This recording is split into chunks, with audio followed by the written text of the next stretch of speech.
Hey guys, MichaelBtheGameGenie here, and guess what? It's sequel time. Today on Video Game Nostalgia, it's Really Really Bad NES Games, Part 2. Goodbye.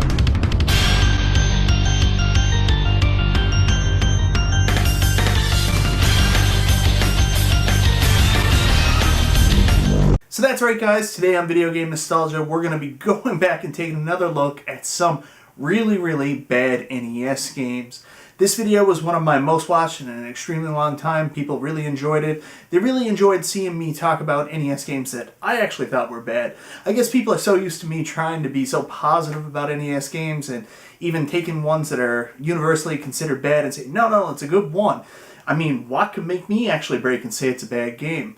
So, we're going to be taking a look at some more today. You believe it or not, there's going to be some in there that were commented suggestions in the other video that, yeah, I absolutely agree with. Other ones are just games that have always bothered me and you might actually disagree with. Anyways, on with the list.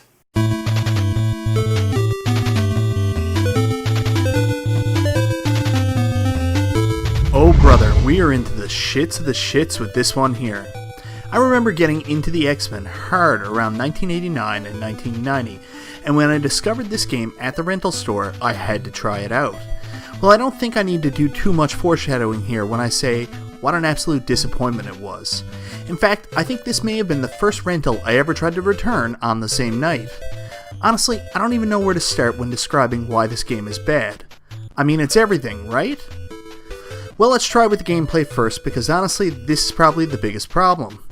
It's clear this game was designed to be a co-op game, and that's a really cool idea. Honestly, LGN doesn't get enough credit for its innovation on the system. But innovation is only cool when it works, and most importantly, is enjoyable. And this, well, it's the opposite. You for some reason are forced to select two characters. One is controlled by you, while the other is controlled by the PC. Supposedly. And you can switch between characters or take control of the other one once your initial character dies. The problem is, like in most games with co-op, the PC control character is more of a hindrance than anything else. We can kind of give them a pass on this one because, well, co-op gaming is still having the same issues in the year 2020, so I guess it's hard to perfect, especially on an initial outing. The PC controlled character just doesn't work well or help you in any way, and just keeps getting stuck and not letting the level progress. Honestly, you are better off just letting the second character die and trying your best without them. It's all just incredibly frustrating. The next is, what do you do? I mean seriously, what are you supposed to do in this game? It has a gauntlet-like style to the gameplay that kinda looks like garbage, and I just move forward in a maze, but I have no real idea what my objective is, what I'm supposed to do, or how I progress the level. I guess I could read the instruction manual, but I really feel with a game like this, it should be more intuitive. I mean, I can pick up Gauntlet, or even Dungeon Explorer on the TurboGrafx 16, and somehow just figure out what to do and have a good time, but it is literally impossible in this game. So I just wander around, and I die. When do you die? Well, I have no freaking idea, to be honest. I can't find any kind of life bar on the screen.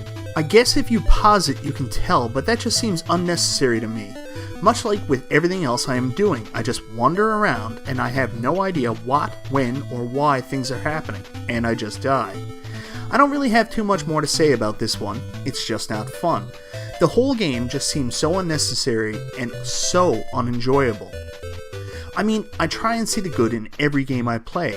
I even like Jekyll and Hyde on the NES, but I am really struggling to find some good with this one and can see why it was the most suggested game in the comments on my last Really Really Bad NES Games video.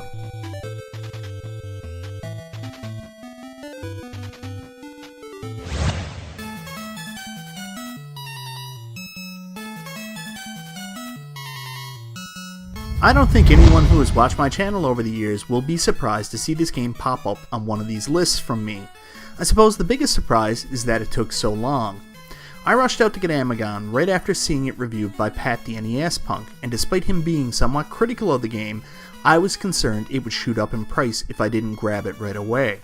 I got the game home, and well, it's not broken by any means, and plays okay. It's just not enjoyable. First off, let's discuss the graphics, and well, they didn't break the bank by adding a wide array of colors to this game. There is blue, purple, beige, and orange, and then more of the same. In fact, the color palette is super offensive, not hard to look at by any stretch of the imagination, but just boring, kinda like the rest of this game. You start out the game as Amagon, and you have a gun, and it's run and gun bullet hell time, right? Well no, it's more of a slow-moving platformer, and while you do have a gun to dispatch enemies, you actually have a limited supply of ammo and need to find power-ups to replenish your bullet supply. If you run out of ammo, you can still attack enemies by using your gun as a club, but that requires you to be super close to enemies to attack them.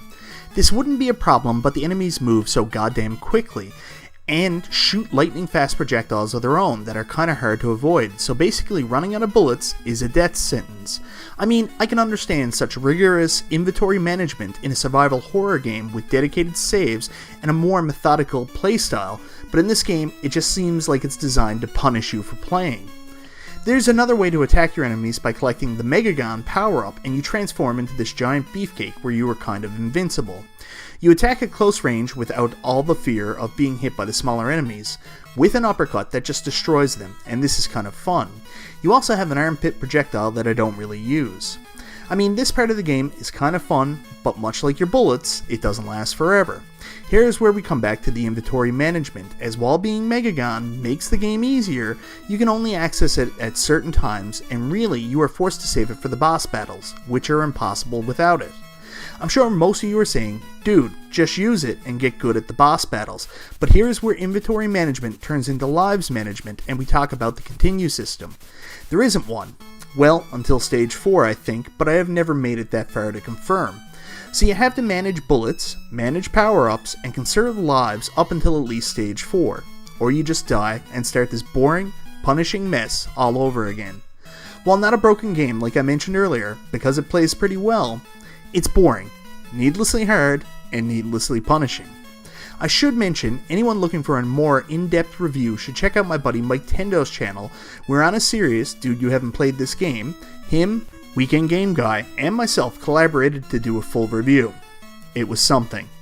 I hate you, Amagon. I want to like you, but I hate you.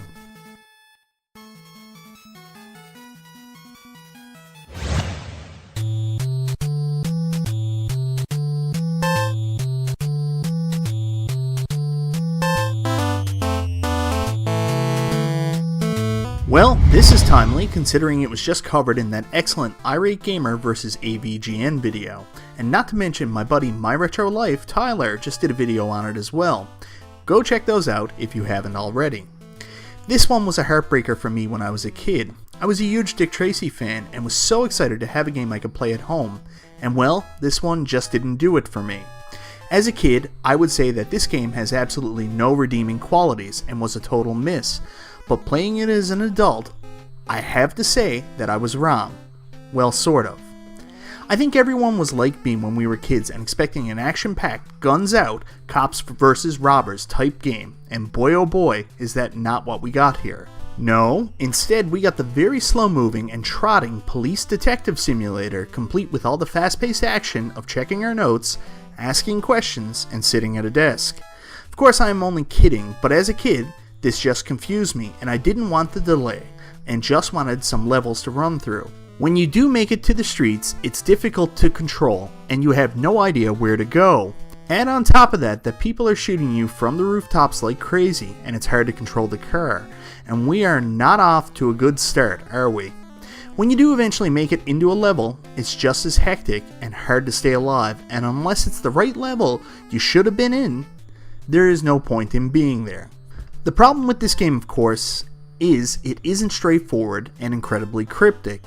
It's not really a game for young children and requires some insight into how it works and maybe even a little help from a strategy guide before you can really appreciate the game for what it is. Once you understand the map and what segments you have to do when, the game becomes somewhat playable, and even fun like an early LA Noire concept actually. So as an adult, I have a greater appreciation for what they were going for here, and I can see some light at the end of the tunnel.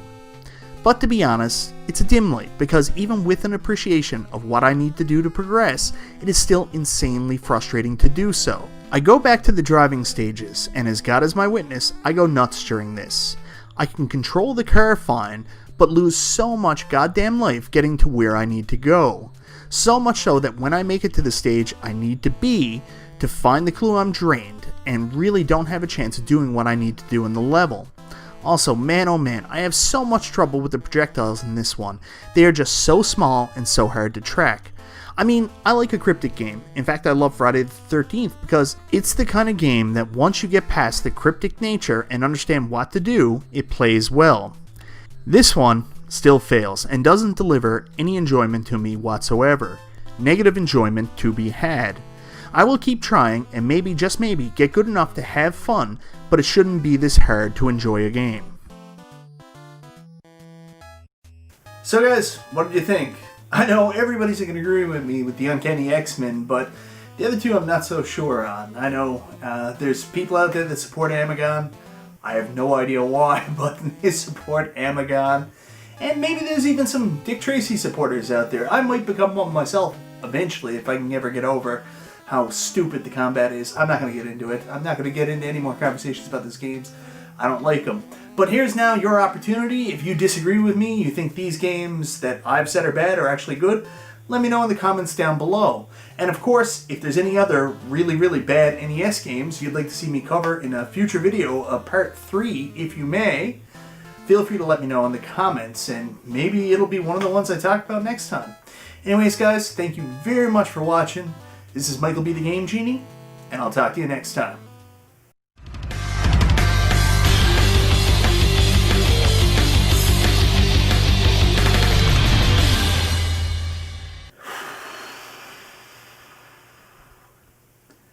I hate Amagon. Hate it.